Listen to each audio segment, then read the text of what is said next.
لیکن ہاں اگر آپ کے پاس دولت ہے اور آپ لوگوں کو قرضہ دے کے لوگوں کی مدد کرتے ہیں تو یہ عمل بھی آپ کو جنت میں لے کر کے جائے گا. مستدرک الحاکم کی صحیح روایت ہے. اللہ کے نبی فرماتے ہیں ایک آدمی تھا, کوئی نیکی اس کے پاس نہیں تھی, ایک نیکی تھی, لوگوں کو قرضہ دیتا تھا اور جب اپنے غلام کو بھیجتا تھا قرضہ وصولنے کے لیے تو کہتا تھا کہ اے میرے غلام جا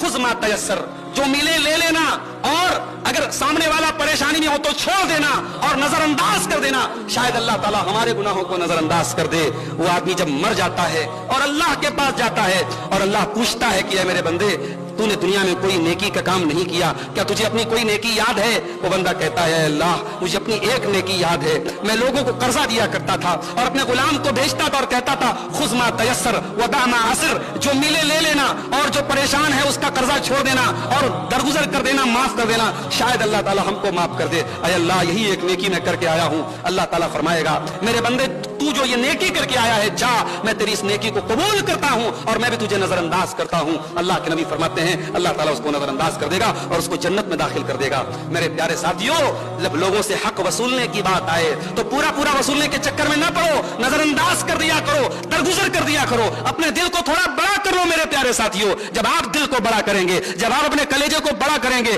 قیامت کے دن اللہ اپنی رحمت کو بڑا کرے گا اور آپ کے گناہوں کو اپنی رحمت کی چادر میں ڈھانپ لے گا.